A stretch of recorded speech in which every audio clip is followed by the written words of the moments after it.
Today, we will look at the second letter in the acronym TUFF in my four-part series, Tough Men. So U stands for understand their weakness. I want to share a quote with you that I came up with, it was around 2007 or 8. The enemy of your soul wants you to believe that you can't. You must prove him wrong. And the enemy of our soul, of our will, our mind, our emotions, wants us to think that we can't. We can't give up a weakness. We can't be helped in that thing that we struggle with. The battle really is in our mind. And so it starts off in our thoughts. Every temptation, every weakness starts in our thoughts. And so if we can conquer our thoughts and we can conquer those things that are weaknesses for us, then we can overcome.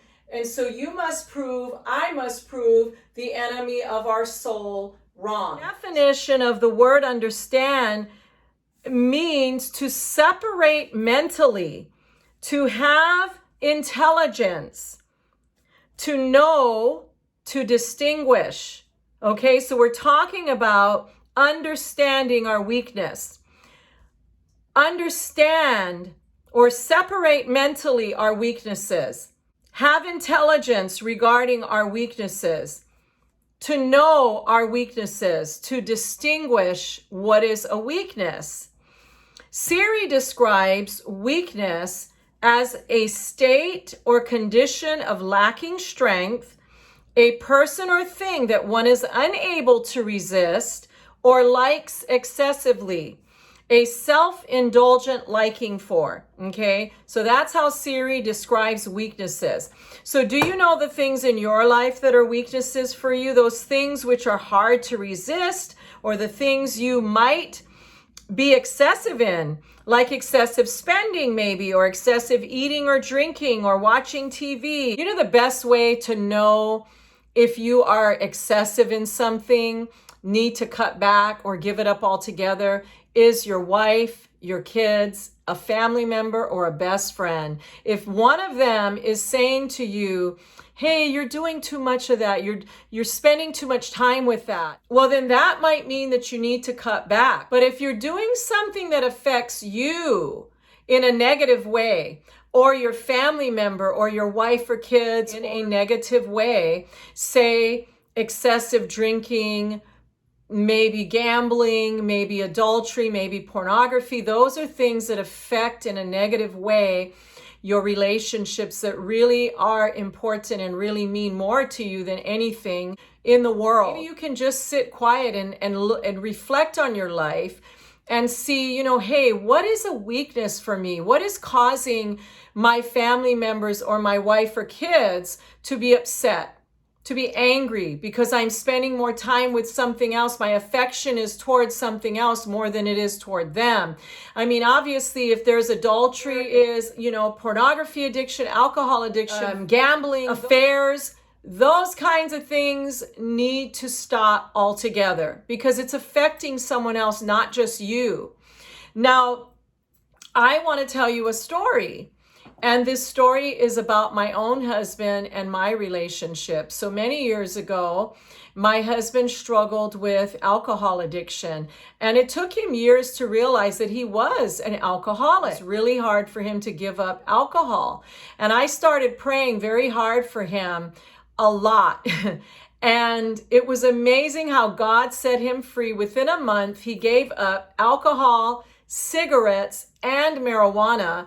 And now marijuana was just an on occasion thing, but he still smoked it. Now it's legal in many states, if not most.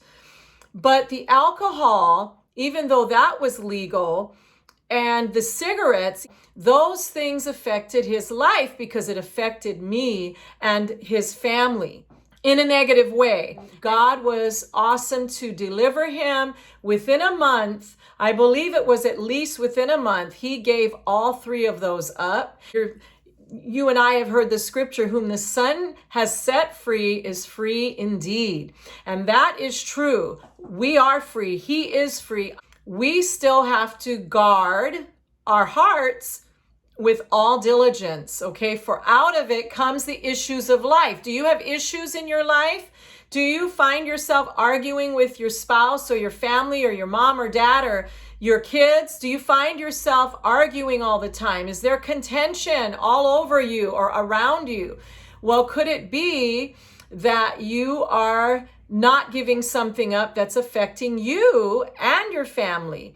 Okay, so anyway, the challenge is the quote: the enemy of your soul, your will, your mind, your emotions, wants you to believe you can't give it up. You must prove him wrong. You are strong. You are a leader. You can lead your family. That is what God called you to. You can do it. Don't let the enemy lie. The enemy of your soul, your own thoughts. I can't give this up. Oh man, I just can't give. Yes, you can. Yes, you can. You have the mind of Christ. God created us in his image after his likeness. And you know that, right? And so that means you have the mind of Christ. I have to actually say that over myself many times. I have the mind of Christ, because I sometimes struggle in my thoughts too. But the enemy of your soul wants you to believe you can't. You must prove him wrong. I must prove him wrong.